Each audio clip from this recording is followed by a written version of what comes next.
Hello and welcome back to the shop. So today is the Wednesday follow-up video, but very first, Merry Christmas everybody. I think this comes out on Christmas Day or Christmas Eve, one or the other morning. Anyway, Merry Christmas. Thank you everybody for sticking with me all these years, or if you're new to the channel, sticking with me through this really rough year. Things have been not the greatest here, but we're not here to talk about that. We're here to talk about Saturday's video. We had a lot of questions and comments. Actually, not so many questions, a lot of comments. But let's dive into some of the questions first. There was some interesting ones. So let me dig here and we'll get answering on those. So one question that I saw quite a bit was, as I said in the video, somebody's going to have a hissy fit. Well, a few people did, about not using a guard on the steady rest, and you know, they're not necessary. They were never built with a guard. It's nice to protect it for the really fine stringy chips. Those are the ones that'll roll into the bearing. These big heavy chips like I was taking off, not so much. Not really a problem. You know, I've done guards, I've done it without. I did a lot of years without. I got probably 25 years not using a guard, and the one time I did use a guard, it was just kind of, whatever. So, you know, it really isn't necessary. Unless you're doing the really fine stuff, making stringy chips, they like to get in there, roll in. And if you got crappy bearings, terrible quality bearings, just regular ball bearings, there you're gonna have problems. I use cam followers or some really heavy-duty needle rollers for my bearings. I know it's cam followers and that, and these are heavy-duty needle rollers in the line here. They're a lot more forgiving. Here was another one kind of about that. I think the coolant helps the chip to drop some too. It might. It depends on how you got the coolant flowing on it. It may help the chip drop some. It may not, depending on how hard those chips are coming off of there. With such fine tolerances, do you have to account for any shrinkage as the material cools? Yes, so if you watch how I do this stuff, I always finish about 100 thousandths big and then I run the coolant on it to cool it off. So a lot of times I dry machine because I don't need the coolant flying everywhere. It's a waste of coolant, it's a waste of money. So I'll dry machine to close to size, cool it with the coolant, and then go back to it and finish it up. So you got to watch your sizes, your heat with this to match for size. I had a job years ago, very first time I ever got into this, and we screwed it up. It wasn't in my shop, it was another shop I worked in. We'd never seen this before, never had to deal with such tight tolerance on a bearing fit with hogging off so much material. And so we took it right down to size. Wasn't too hot, you could touch it. As soon as it cooled, we were 2 thousandths under, so it really made a mess there. So yes, you got to keep your temperatures right. Here's one, somebody addressing how I use my finger to test for a burr after I file. And I never go in hard, never go in hard. I've got heavy calluses on my fingers from years of being single and hard work, but my hands have gotten soft in my old age a little bit. But I never go in hard.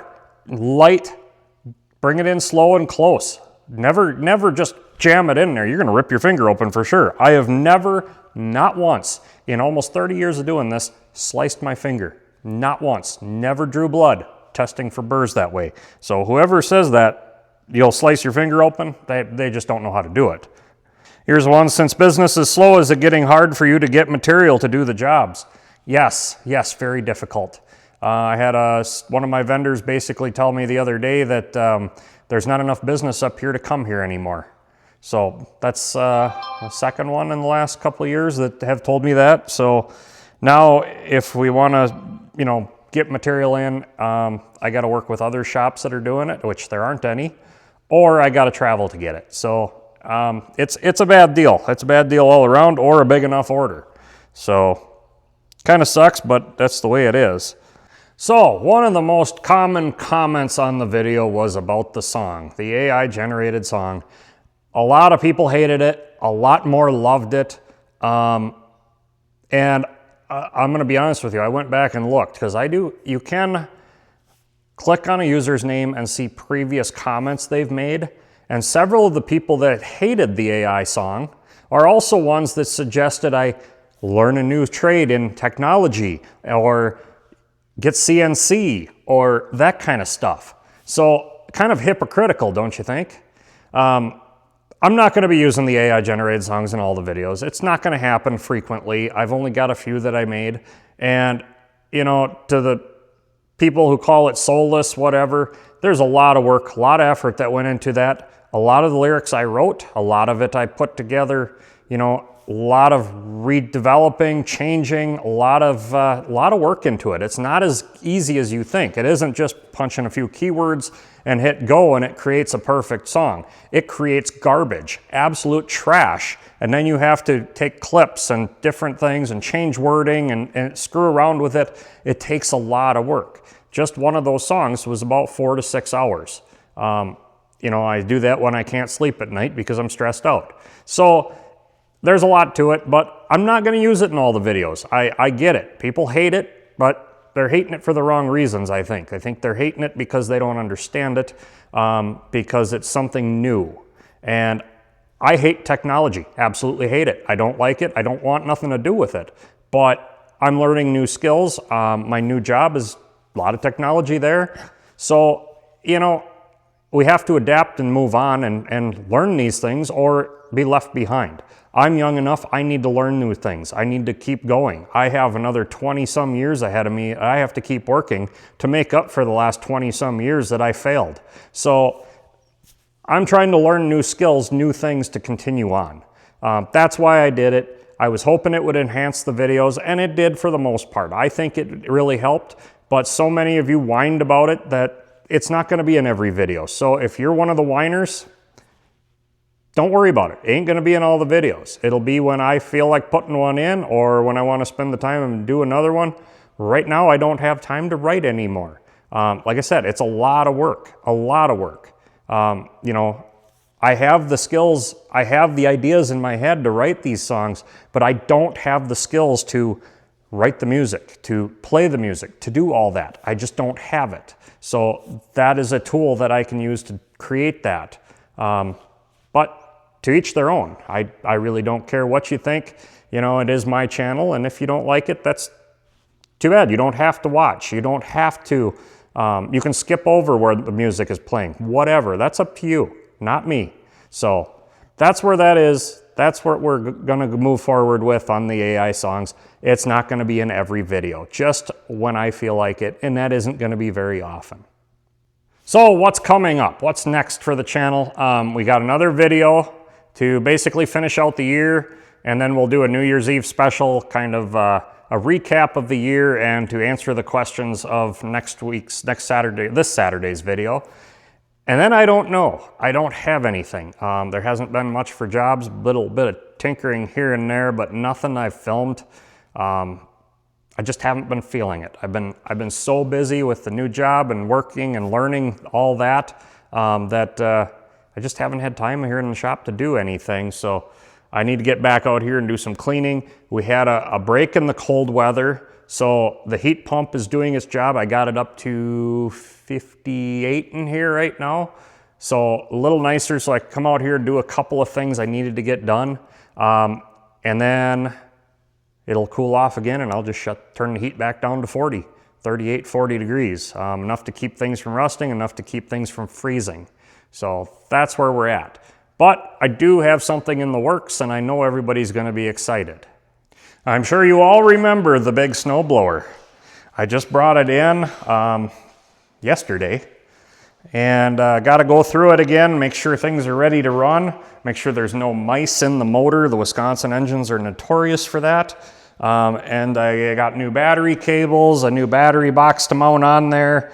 I don't even remember what else I got, but we're going to go through it all again, make sure we're ready to go, and hopefully get to use it, because we've been getting some snow. Not so much lately, a lot more cold, but we've been getting snow, so definitely going to play with this guy again, but got some work to do to it, and then we'll be ready to go. So again, Merry Christmas, everybody. Thanks for sticking with me and the support through the last 5 years of doing this YouTube channel. And to those of you new, thanks for the support in these trying times, these difficult times here. Having to close up the business and get a job has not been an easy decision, but so far has been a very, very good decision. One I'm not regretting at all. So as far as future videos, I don't know what they're going to be, when they're going to be.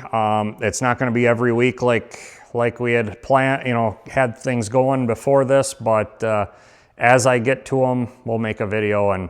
And so I hope you stick with me, stay subscribed. If you're not already subscribed, subscribe and follow along, because like I said, there's stuff coming. There's projects of my own. We got the Dragline, we got the sawmill, got the snowblower, got Squatch 253's project, got a bunch of my own personal stuff. So there's going to be projects. There's going to be interesting stuff. And we'll see. There'll be, I've got a couple of customers yet, so there'll be some jobs that come in occasionally, and we'll film those as well. So I hope you enjoyed Saturday's video, and I hope you tune in this Saturday for magnetic particle testing on the Squatch 253 rock crusher parts. Make sure we have no cracks. And that went really well.